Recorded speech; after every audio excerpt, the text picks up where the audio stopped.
Whoever you are, wherever you are, hope you are blessed and doing safe. Ladies and gentlemen, greetings, family. Of course, I'm tuning in. You see me without the glasses off today. But if you're looking for some opportunities, particular advertisement opportunities, then look no further at the link at the bottom to my email address. You can hit me up for advertisement opportunities. We are supporting and promoting your businesses here on this channel. You can also, if you would like to donate and subscribe to our Patreon, a link is at the bottom as well. So you have multiple ways in which you can advertise with the platform by emailing me when we go on through our live stream. You also have access to premium content, those that want to see premium content that you will not find here on YouTube or Facebook or Twitter, as I am suspended probably by now.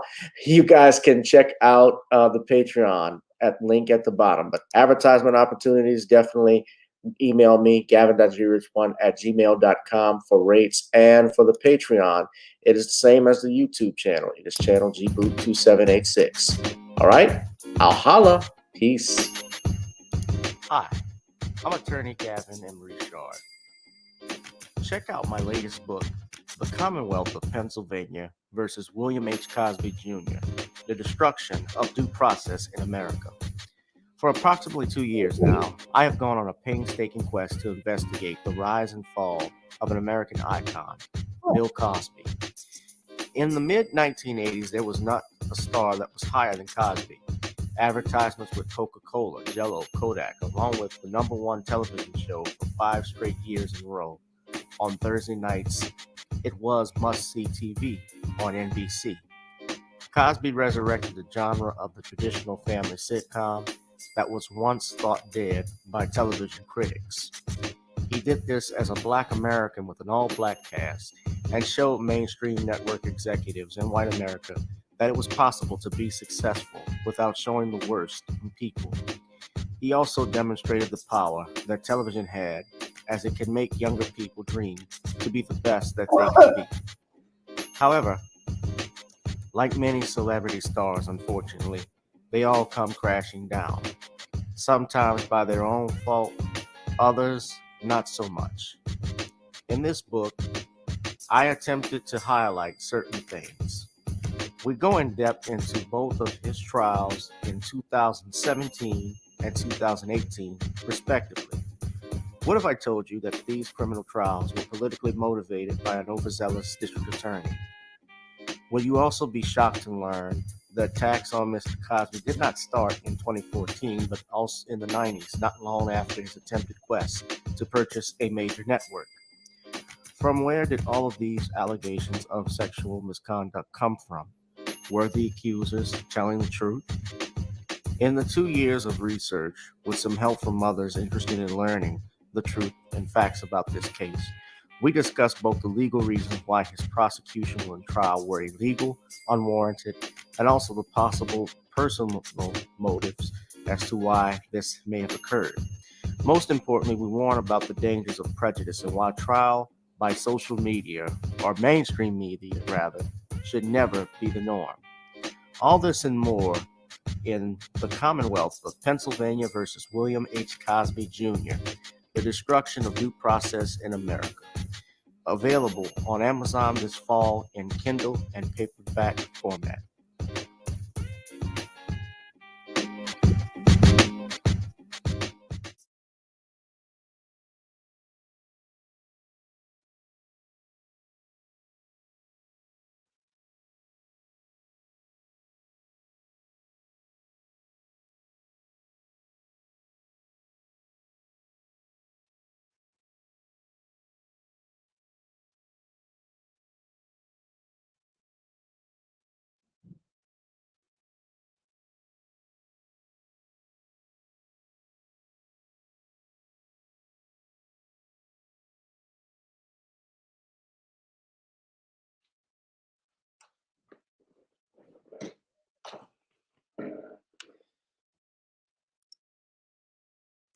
Whoa, what's up, family?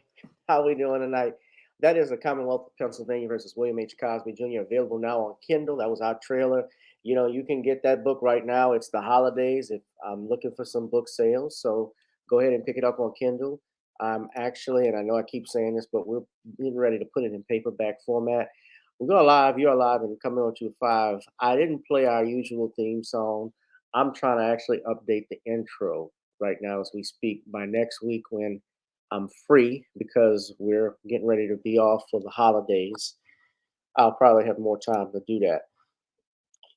But, ladies and gentlemen, welcome, welcome, welcome. If you're tuning in, please, you're welcome.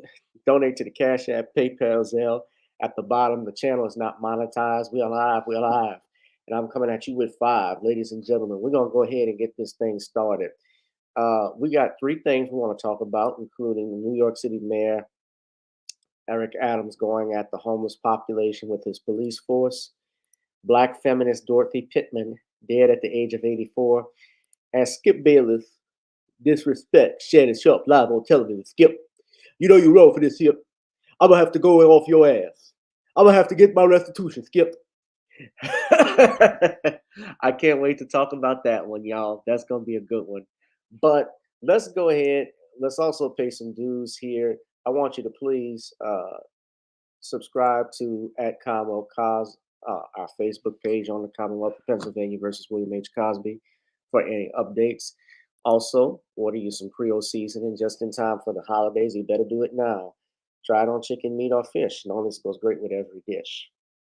And of course, buy on iTunes and Spotify. You can check out Get On Up and Video Soul. It's available.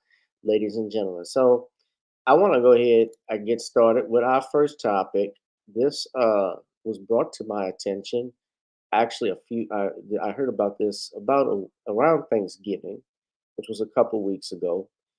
But I started to look into it a little bit more, and I'm quite disturbed, especially as an attorney, by what I'm hearing that the New York City mayor is trying to do. It's been reported that Eric Adams, his staff, his office is now initiating policies that would require the forcible arrest or seizure, if you would, of the of certain members of the homeless population in New York. Now, you know, New York City is the largest city in the United States. It's just basically a big island. You know, our brother Sean, who's out there in Brooklyn, who's Sean from the Bronx, or he's from Brooklyn. I think Sean's from the Bronx. I'm sorry. And the New York City mayor has been facing some backlash towards his new policies because starting on a couple of weeks ago, he announced that they would begin hospitalizing more homeless people by involuntarily providing care, basically arresting them if they are deemed to be in psychiatric crisis. He said, far too long there has been a gray area where policy, law, and accountability have not been clear, and this has allowed people in need to slip through the cracks. This culture of uncertainty has led to untold suffering and deep depression. It cannot continue. So, New York City, as you know, just like Los Angeles, Los Angeles is the second largest city in the United States. New York is number one. They have dealt with a big homeless crisis in the world, in this country. I showed you a couple of weeks ago what was going on with the homeless in Los Angeles terrorizing some of the businesses. And New York is no different with regards to its homeless population. At least 400 is reported here on NPR. You can see the article that at least 470 people were arrested reportedly this year for being, quote, outstretched or taking up more than one seat on a train car.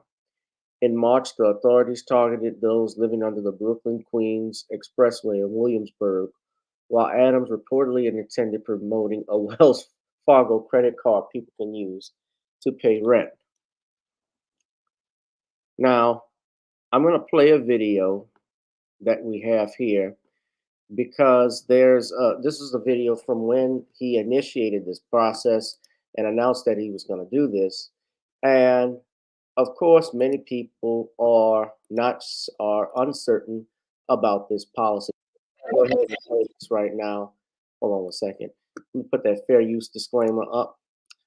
Let me say hello to everyone in the chat as well. What is up to my man Demetrius from Atlanta? We got Danielle. We have Emperor. We got Kevin Wedderburn. Good evening. Lamiko. Everybody. Good evening. Good evening. I think Eric Adams is an idiot. Let's go ahead and play the video. I want y'all to see this stuff. This is interesting. Deal with the public health crisis that has eluded mayors for decades. Mayor Adams announced his plan to take people with mental illness off city streets. He's directed police and emergency medical workers to involuntarily hospitalize more of them, he says, to get them the help they need. And now CBS 2 political reporter Marcia Kramer is here to sort it all out. Marcia. Well, Dick and Christine, the mayor who first began dealing with the city's homeless crisis by taking down homeless encampments says he has a moral obligation to get people with mental illness the help they need, whether they want it or not, whether they have the capacity to know they need it. Civil rights advocates are upset, but the mayor is passionately insistent he's doing the right thing. I know some people may look at what we're doing saying that we are trying to do something to take away the right of people. No, we're not.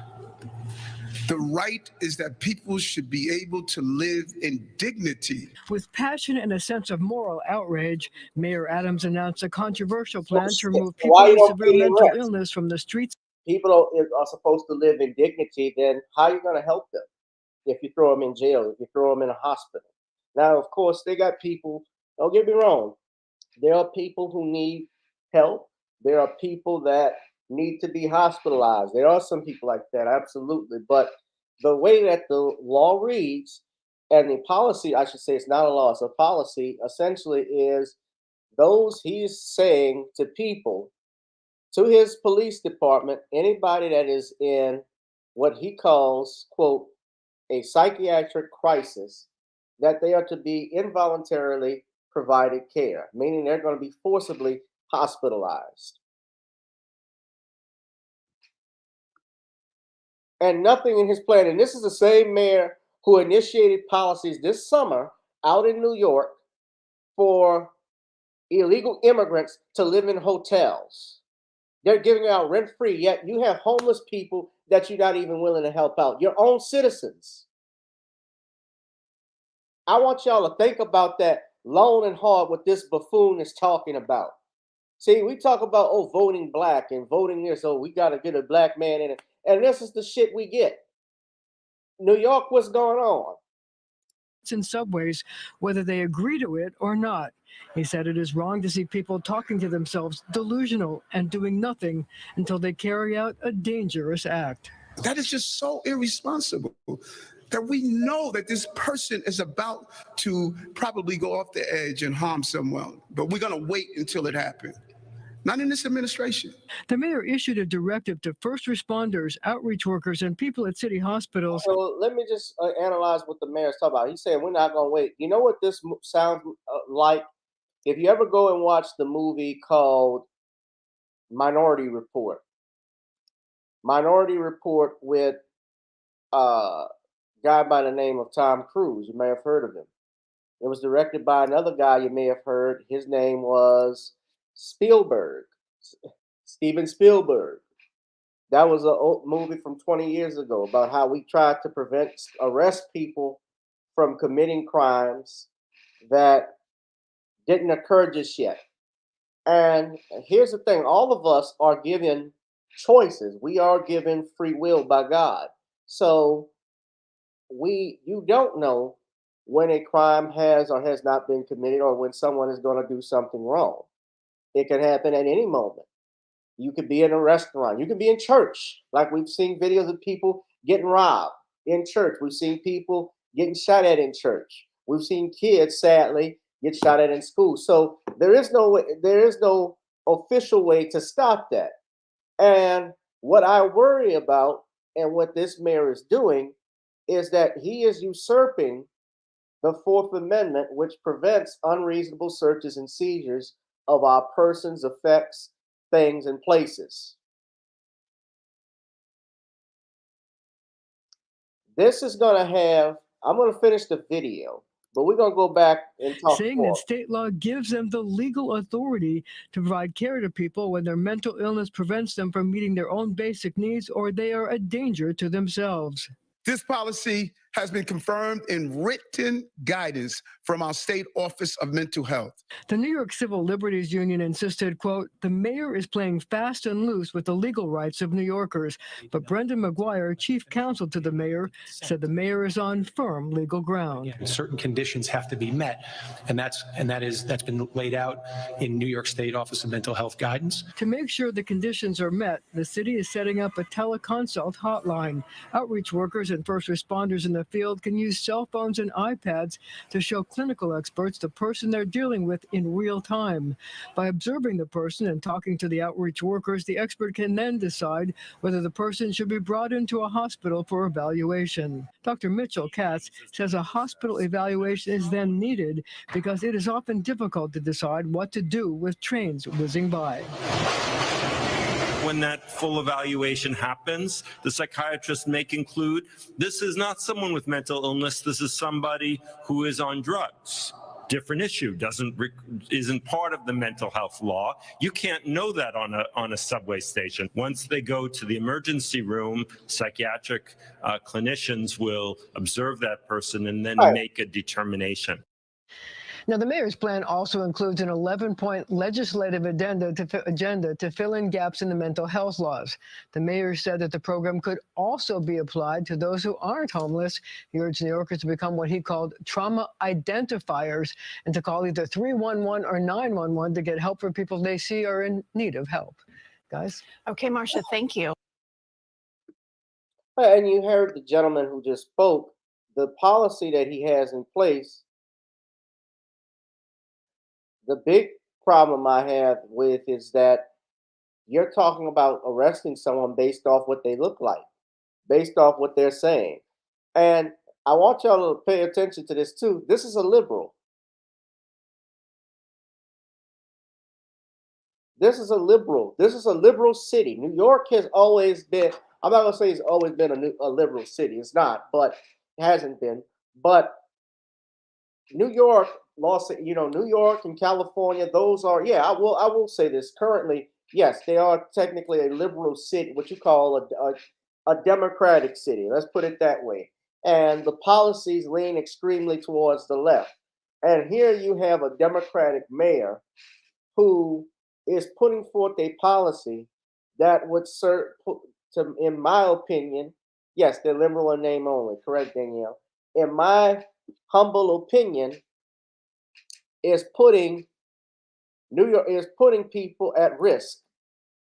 It is opening the city up to lawsuits. Remember something: just because you may have a legal right, that doesn't mean that it can't be challenged. A law can be challenged at any time. If someone believes it's unconstitutional, if it infringes on their rights, courts get the opportunity to hear it and they render an opinion based off their interpretation of the law. That's what the Supreme Court does. That's what the Supreme Court's doing now with affirmative action.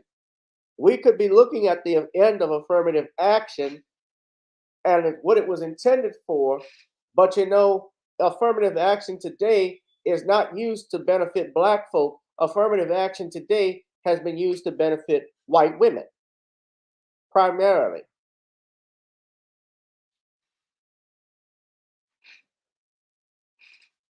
This is worse than stop and frisk. This is seizure. This is full-on seizure. What's up, Kamel? This mayor is a fool.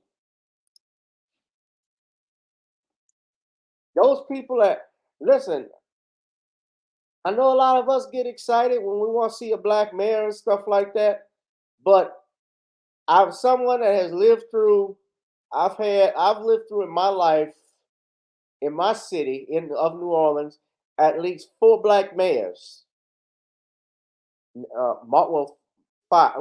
Bartholomew, I don't remember him, but I was alive then. Bartholomew, Morial, Nagin, and now we have Cantrell.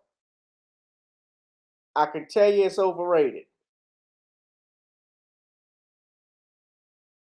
I'm not saying I'm not happy seeing our people take over the city, but if nobody is going to push the agenda, if nobody's going to do anything, and yes, and yet I haven't heard of any black agenda he's talked about. Remember, Eric Adams is a former cop. He said himself that he's not against stop and frisk. He's going to do the same shit. Rudy Giuliani, and who's the mayor before him that just left?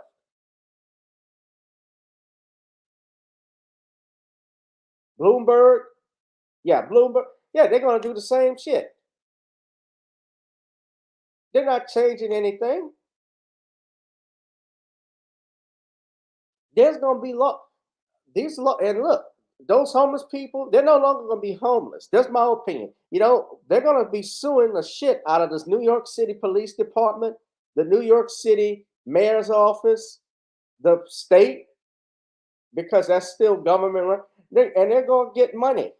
They will no longer, you know what? Eric Adams might be a stupid genius, because now he really will take the homeless off the street, because they're going to be fat and rich due to his incompetence. That's the truth. I'm going to give up. I'm going to give up All this stuff, you're doing all of this shit, extra shit, and it's not benefiting them. We've had black mayors, like we talked about. First black mayor of Atlanta, Maynard Jackson. In New Orleans, Dutch Morial. Chicago, Harold Washington. Los Angeles, Tom Bradley.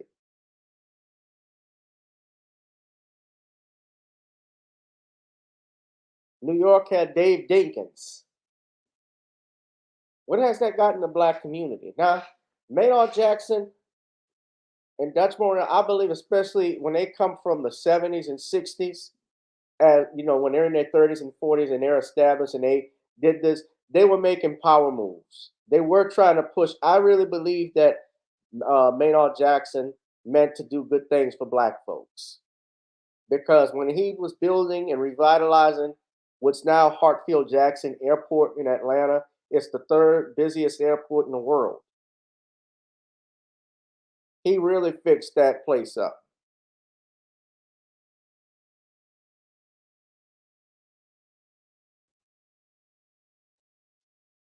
But it doesn't, and I think because Dutch Morial and those guys, Washington, knew what they were up against, they knew there was a common enemy. That's why they wanted to do more. Now it doesn't exist anymore. Nobody can see the enemy. You look at Malcolm, you look at Medgar, you look at Martin, you look at Thurgood. They had different ways in which they wanted to attack the system. But while they had their differences, they knew they had a common enemy.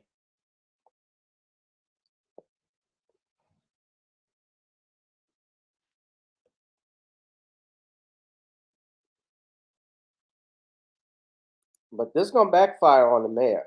Trust me. Now, y'all hit that like, share, and subscribe button. We're going to talk a little bit more. I want to talk about this black feminist that died, Dorothy Pitman, at the age of 84. Now, for those who don't know who Dorothy Pitman is, Dorothy Pitman is this woman right here. If you've ever seen this photograph,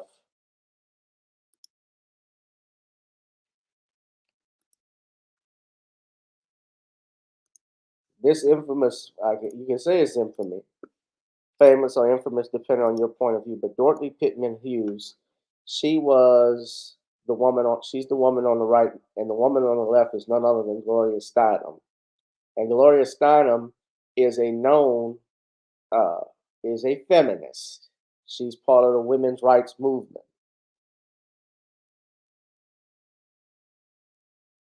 And essentially, they put her up with Gloria Steinem so that they could introduce feminism into the black community.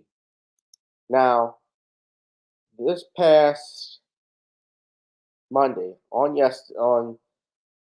this past Monday, it was announced that Dorothy Pitman Hughes passed away on December 1st at the home of her daughter and son-in-law, Delethea and Jonas Malmston, in Tampa, Florida, at the age of 84 years old. She was born in 1938 in Lumpkin, Georgia. And it's very interesting. Her father was brutally beaten by some KKK members. And she claims that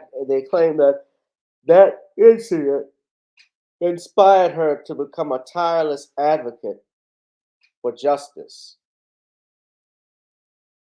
And her obituary described her as a quiet storm. If she saw something wrong, Dorothy would not stop until it became right. That's what they say here. Now, she moved to New York at the age of 19, working as a nightclub singer and as a house cleaner, and raised money for bail for civil rights protesters. She established a multiracial cool daycare center on the Upper West Side of Manhattan and organized the city's first battered women's shelter. And the daycare caught the attention of Gloria Steinem, who profiled it for New York Magazine. And they became friends and fierce advocates for what they call women's rights.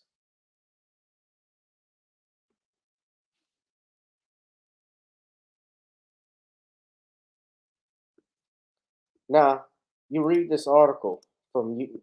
Now, this is Yahoo News. And you read this article. They co-founded the Women's Actions Alliance back in 1971. Of course, now they got it as Yahoo Sports. I don't know why, but you see right there what that is? The root. So the root, you know, and this is why you got to be careful when you read and where you read. I want you to pay attention. Look at this. It's on Yahoo, but you have the root. So this is somebody from the root. What it means is somebody from the root is collaborating with Yahoo.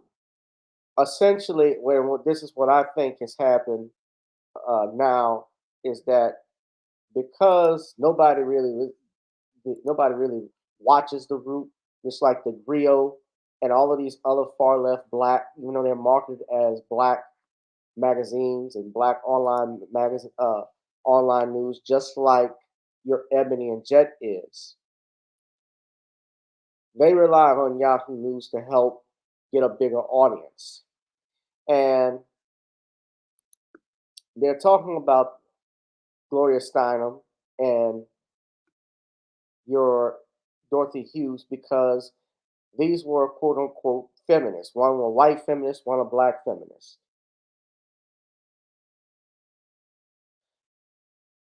And they had articles that they wrote called Women Tell the Truth About Their Abortions and Raising Kids Without Sex Roles, where they tried to say that men and women shouldn't focus on these different gender roles.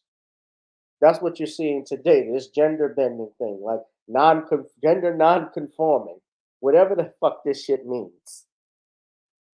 I'm not a man. I'm not a woman. I go by this pronoun. I go by. You see where it stems from?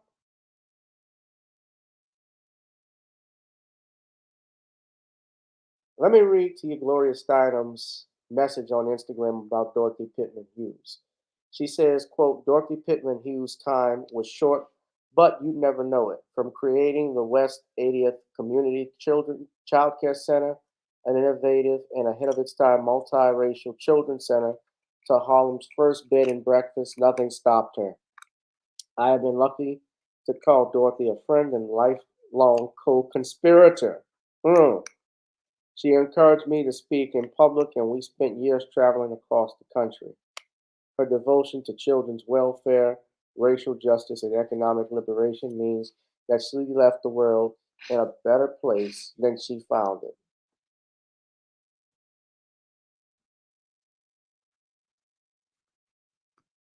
Notice she didn't say my thoughts and prayers to her family.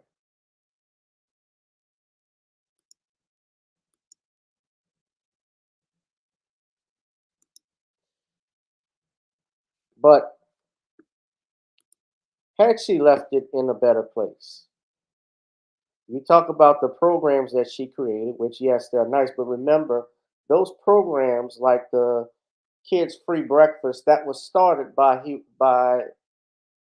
Fred Hampton and the Black Panthers in Chicago. Because back in the day, public schools didn't have money to feed kids. The kids would bring their lunches to school.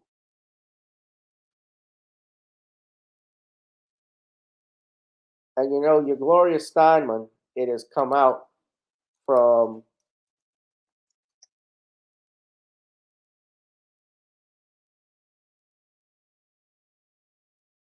different. I've read this. This is from the Chicago Tribune. This is your Gloria Steinem. The feminine. This is an article. This is the friend of Dorothy Hughes. Look what she did. Oh God. The title of this by Marcos Kounalakis is, y'all can't see with this damn thing in the way, but The Feminist Was a Spook.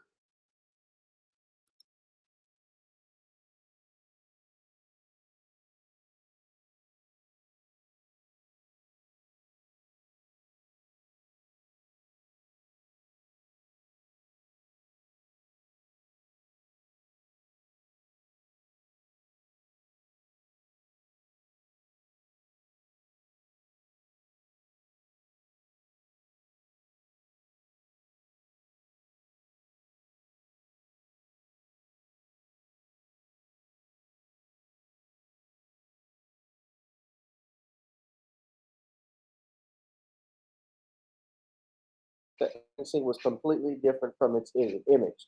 It was liberal, nonviolent, and honorable. Tell that to JFK. If the CIA was nonviolent. This is what, and if she worked for the Central Intelligence Agency, ladies and gentlemen, what do you think her job was? Oh, specifically for CIA's political goals.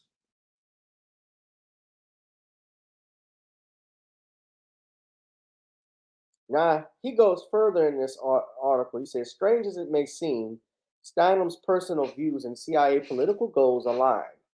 Her brand of social revolution, promoted by American tax dollars, was meant to encourage Soviet-sponsored revolutionary messaging.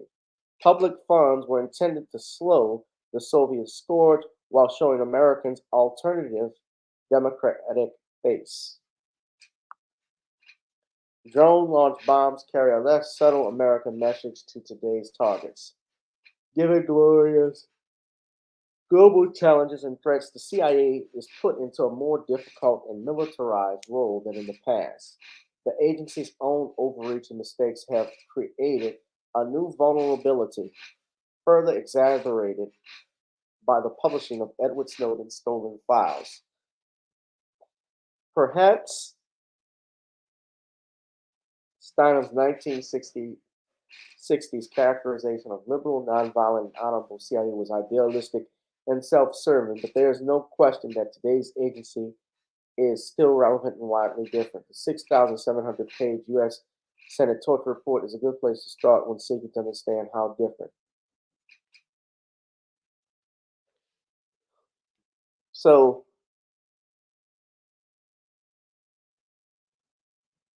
they're praising her work for working with the Central Intelligence Agency, if you read this article. Political leaders need to support foreign intelligence activities, but assure they are checked and controlled. Mistakes will be made and made worse by cover-ups or reactionary calls for excessive restraint. Steinem chose to do an honorable duty. She used her brilliance, network access, clarity of thought, and communication skills and charm to work for the CIA. Now, I'm not saying necessarily that it is bad for people to work in government. I have family that has worked in government. And I have family, of course, that have served in the military. But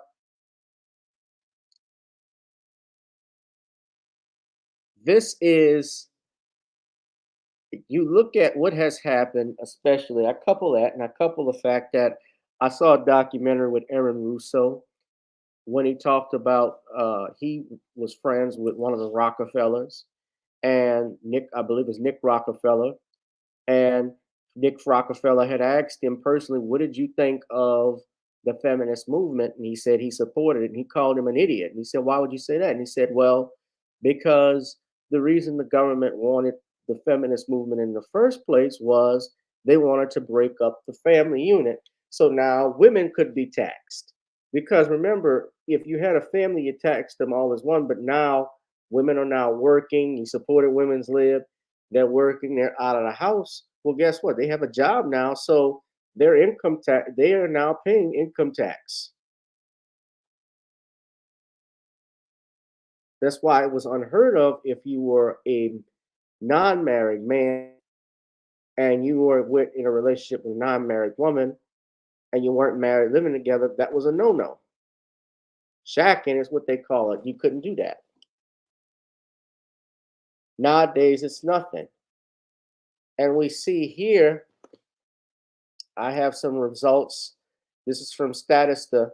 I want you to look at this. This is the report on volumes of detached single-family homes in the United States as of 2021. Ladies and gentlemen, from 2015 to 2023, you look at the stats here, they estimated that at least in 2015, there are 81 million 81.44 million single-family homes to now 84 million single-family homes, 84.69 in 2023. And of course, what this means essentially,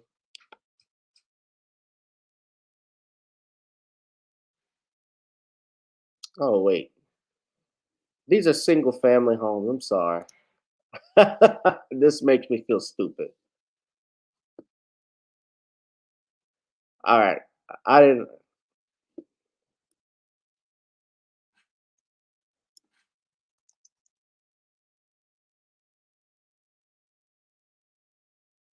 All right, this is what I should have put.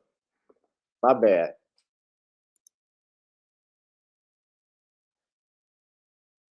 I had to look carefully at that.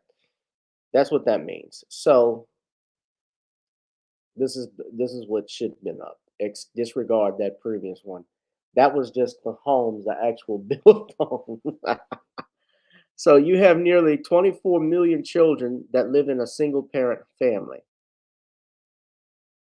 Within single parent families, most children, 15 million, live in mother only households. Nearly 6 million kids are cohabiting with cohabiting parents, and 3 to 4 million kids live with their father only.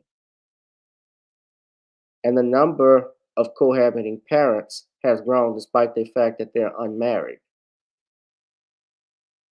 If you look at it from a racial perspective, the likelihood of a child living in a single parent family varies by race, ethnicity, and family nativity.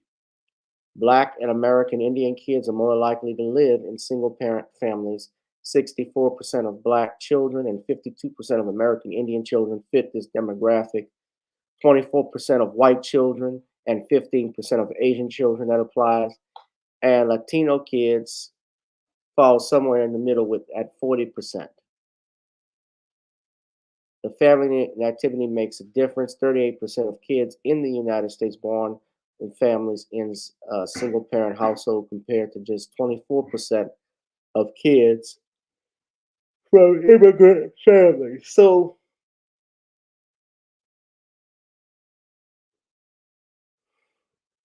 and you see Louisiana and Mississippi, my home state, is the leader of the pack. The city of Cleveland, Ohio has 71%.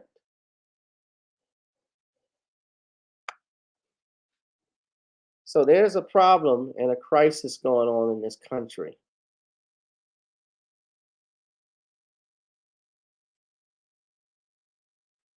Yeah, he's gonna go live. Yeah, his video is gonna be released.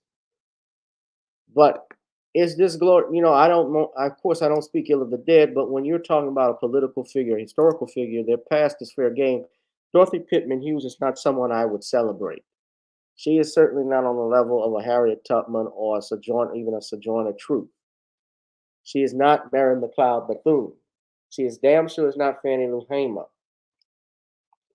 And we don't celebrate Fannie Lou Hamer enough.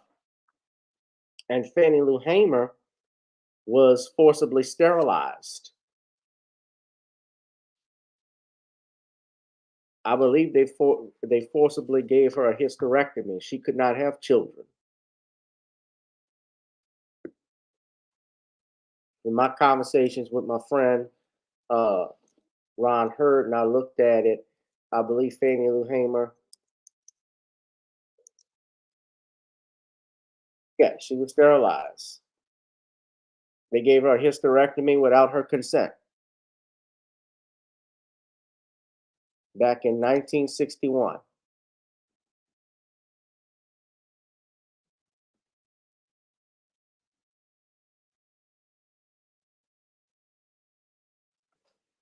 But we don't celebrate her.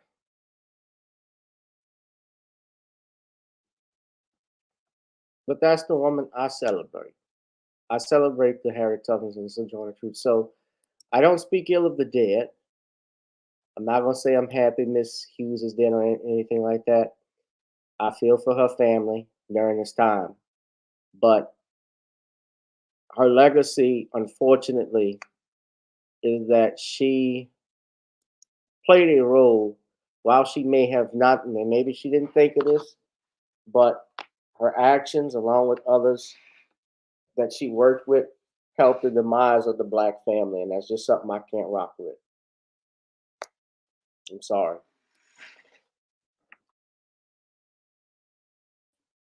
Y'all hit that like, share, and subscribe, ladies and gentlemen. Make sure y'all hit that notification bell. All right. Last thing I want to talk about, y'all. Oh, I got something to say. I got something to say now, y'all. Because I'm going to get my restitution from Skip Bayless. I'm going to whip his ass. Skip Bayless went the lowest of the low. Skip Bayless went in and disrespected Shannon Sharpe full grade. You tried to diss my career. You came at me wrong. You came at Shannon Sharpe wrong, Skip, because you want to defend some Tom Brady. Now, what happened, ladies and gentlemen? Y'all, I watch Fox Sports. I watch I've watched Undisputed. You watch shows like that and shows like First Take. They always debate. I don't call it a debate, it's really a screaming match. When they like to take pot shots at someone's career and so forth. And Skip Bayless, for years, and I don't even know why I didn't even know how he got a job on ESPN. I had never heard of him. But Skip Bayless, he has a career, made his career basically shitting on black athletes, to me, in my opinion. And this is a guy who I'll never forget. He was on a show. First Take was originally a show called Cold Pizza. And he used to have him, another reporter called Woody Hayes, and they used to bring these brothers, Two Live Stews from Atlanta from time to time. They would come on First Take originally. This was before Stephen A. Smith came along. And now I remember when Skip Bayless left ESPN back, I think, in 2014, 2015, and he went along and joined Shannon Sharpe. And so they were talking about the New England Patriots, what happened on Sunday, because the Buccaneers got blown out by the San Francisco 49ers bad. And so Skip Bayless, in order to defend Tom Brady, because Tom Brady got whooped in that game, thought it would be wise to take a pot shot at Shannon Sharpe at his career. And so this is what happened. This is like a minute clip, and I'm going to play it for you, but copyright disclaimer, this is fair use. Playing at a high level at 45 when you had to stop at. So he is about to take a shot at Shannon at his career, because he's trying to praise Tom Brady, because Brady has been playing up until the age of 45. And now just listen carefully. Of course, this is not the longest clip. This is not the actual footage from that. This is a clip from the segment, but not the footage in its entirety. But it's been trending online, and you could just look at it and see that Shannon is frustrated. But watch this. At 35. That's what you do. That's the point. That's what you do. Every time I call something into question, I'm jealous. No, Skip, I did what I never did. said you were jealous of Baker Mayfield. Skip, I did what I did. You make it seem like I was a bum. I'm in the effing Hall of Fame. Okay, I got 3 Super Bowls. So what? So what? He's way better than you were. I'm better than you. Better. Skip, what did I got to see what you do? You take personal shots. No, I don't take personal shots. You started it. Time out. You would take a personal shot at me. I didn't take a personal shot at you. Wait a minute. What are you talking about? You would take a personal. Put your glasses back on. Can I finish? You're willing to take a personal shot at me to say this man is better than me because I say he's playing bad this year? Well, because you just Go ahead. You disrespect him. It's just so. You know what? It's beneath your dignity. You would disrespect me to support him. No, well, I'll support him over anybody because he's the greatest player who ever played your game, and it's by far. Have at it. Okay, Take off, bro. I'm going to have at it because I'm going to have at you. When you take them glasses off, that means you pissed. But you know, Shannon should have taken a play out of Jalen Rose's book when he disrespected. I did. Okay, so all of that pistol P stuff, that don't mean you can jack up threes. That's What just were a you, position. Jalen? What were you? Where were you? Did you Where were you? Did you average 1.4 points as a senior in high school? Yeah, I did. Okay, so all of that pistol P stuff, water pistol P junior. Okay, we'll address that later. Okay. Don't ignore that. Did you play junior? That don't mean you can jack up threes. That's What just were a you, position. Jalen? What were you? Where were you? Did you Where were you? Did you average 1.4 points as a Yeah, senior in high school? Yeah, I did. Okay, so all of that pistol P stuff, water pistol P junior. Okay, should've we'll did address that. that later. We're Okay. going to. Don't ignore Shannon that. never had a job. You gotta realize these guys. As I say, Skip Bayless is not to me. So the Root actually, oh great, the Root just had to comment and say Skip Bayless was wrong when he came hard after Shannon Sharpe on national TV. Somebody wrote an article. Now, Shannon Sharpe could have gone all the way in on Skip Bayless because Skip Bayless, number one, he has never had a career as an athlete. That's the one thing. He's not a professional athlete. He was a high school basketball player, from what they're saying. Jalen Rose went in on him, saying he only averaged 1.6 points. I don't know where the point, 1 point. I never heard of a half a point. He couldn't even get all 2 points. He went at Skip. He went at him, and I'll never forget when he went at Skip Bayless. Jalen Rose. They brought Jalen Rose back for a segment, and then they brought Stephen A. Smith punk ass to go at Jalen over that. I'll never forget that. I can't play it because I'll probably get a copyright strike, but I distinctly go look that up. I'll never forget Stephen A. Smith coming to Skip Bayless's defense because they were talking about media criticism and about athletes. Because remember when Skip Bayless called Chris Bosh, the center from the Miami Heat, Bosh Spice?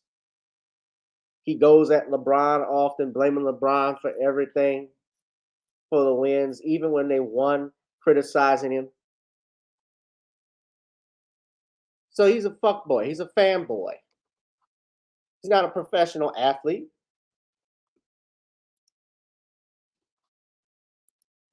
But I kind of think this is Shannon's fault too, because Shannon, you see, more people would come, I think, to Shannon's aid if Shannon hadn't gone at Kyrie the way that he did. You know, Shannon went hard on brother Kyrie Irving, and I was disappointed with him. No, Stephen A. Smith's never played professional sports either. None of these reporters, that's the thing. None of these reporters have played professional sports. What qualifications does Stephen A. Smith have to comment on boxing? Even Max Kellerman, I couldn't, and Max Kellerman is a little bit better than Stephen A. But Max Kellerman, I hated watching him on HBO Sports. I hated even Larry Merchant because Larry Merchant used to do racist shit. And I'll never forget when he put his hands and threatened Floyd Mayweather because Floyd Mayweather told him, "You don't know shit about boxing." You got to realize and here's another problem too. Black people do not own the sports world. They don't own those industries. We don't own the entertainment industry, so they're allowed to say whatever the hell they want to say and get away with it. Because it's mostly black men that are in the NFL and the NBA, and they're there to get a check and not rock the boat. Yeah, he's an athlete groupie.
So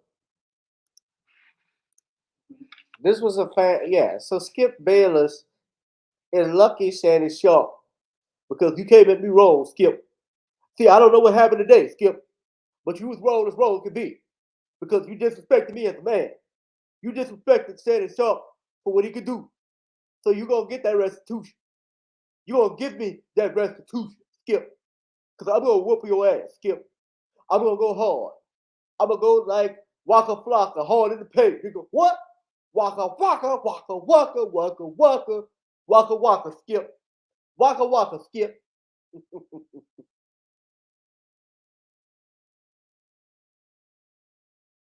Remember when he went at LeBron James?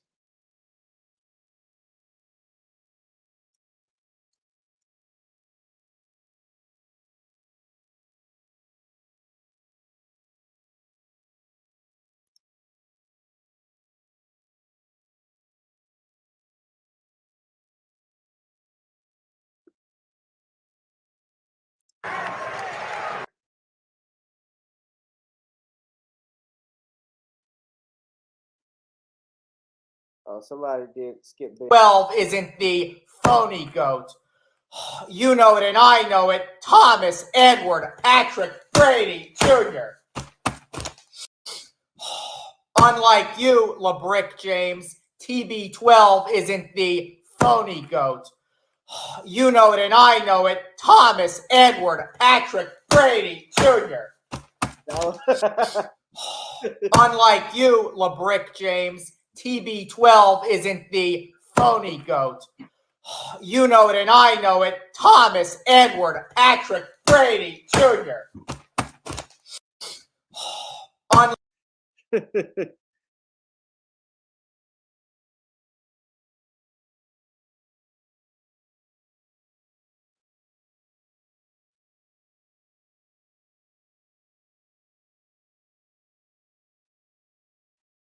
Yeah, he was supposed to meet with LeBron. LeBron ain't got time to deal with no sucker. That's the one thing. Charles Barkley doesn't even like Skip Bayless. Charles Barkley hate that damn Skip Bayless because he an idiot. Ernest. Listen to Charles Barkley. Listen to what he got to do. Ripping into Skip Bayless for 5 minutes because hit a chain. When you have no talent, you have to make up to talk about. I just think some of these guys. They don't have any talent. So when they go on radio or TV, you know you're gonna get clicks when you're like bringing up Michael against LeBron. Let's talk about Charles Barkley. LeBron's had way more all-star help than Michael ever thought about having. My eye test tells me that Michael's better. We're just sort of doing vacuum to vacuum, just what do they look like? Because LeBron has a huge deficiency in his game. He runs from the free throw line late in games. And the sports media embarrassment, Skip Bayless. I think the main thing is there are no consequences. Oh, yeah, you're right. There are zero consequences. Like, I always laugh when these guys pick, like, everybody know I hate Skip Bayless because I think he's the king of, I'm just going to say, so people will say they're going to go crazy on me. Johnny Manziel will become even bigger in the city of Cleveland than his buddy and business partner LeBron James ever was in the city of Cleveland. Can he right now at 52 years old? Right here, right now. They do this for ratings too. Yes, they hype stuff up, but honestly, I think he believes this. They put the idiots. That's the only thing I can agree with Charles Barkley on, because they put the idiots up like Skip Bayless to say all the nasty thing he wants to say about LeBron, and he ain't never ever played football in his life, Ernie. I'm just so sick of it. And you got to remember too, the game in the NFL has changed as well. Because you trying to say Shannon Sharpe, just talking about Shannon in his career, Shannon Sharpe is one of the greatest NFL tight ends of all time. I think he's third after Tony Gonzalez and Kellen Winslow in terms of receptions as a tight end. I could be wrong because I know they got Gronkowski. They like to throw Gronkowski out there. But if you ask my dad who the greatest was, he saw John Mackey. And in fact, the NFL ranked John Mackey as the greatest tight end of all time. He was They have an award named after him in college football called the John Mackey Award. He played for the Baltimore Colts.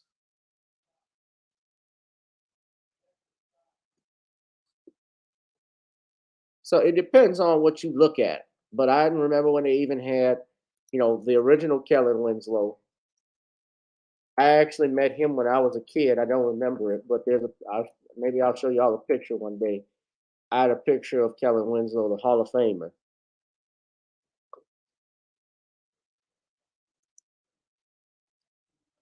But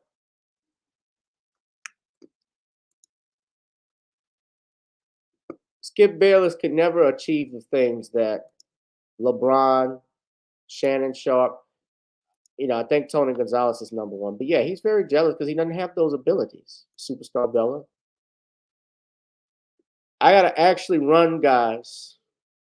But that was going to be a short live stream today because I was turning the room over to my dad so he can use this for some meeting. So I'm gonna get out of here in a second, but make sure you all get that book on Kindle, The Commonwealth of Pennsylvania versus William H. Cosby Jr. on Kindle. Donate to the Cash App, PayPal, Zelle, ladies and gentlemen. I want to thank everybody that's been here. Derek Bailey, Danielle, Lamiko, Superstar Bella. I'm so grateful and happy you guys came in. DeAndre Mosley. I came in and did a nice, quick, early show. So hopefully everybody will take this in the chat. Pipe Dreams, what's up? We're going to get started and wrap it up, y'all. But you all be safe and be blessed. We love y'all. I love y'all. And let's be safe, ladies and gentlemen. So I'm going to roll out of here. Yes, Nerdy, I will. Nerdy, you been here the whole time and just say hello? I'll tell him hi. Shauna B, what's up, baby? We'll be back Thursday. I'm going to do stuff with Sean, all right?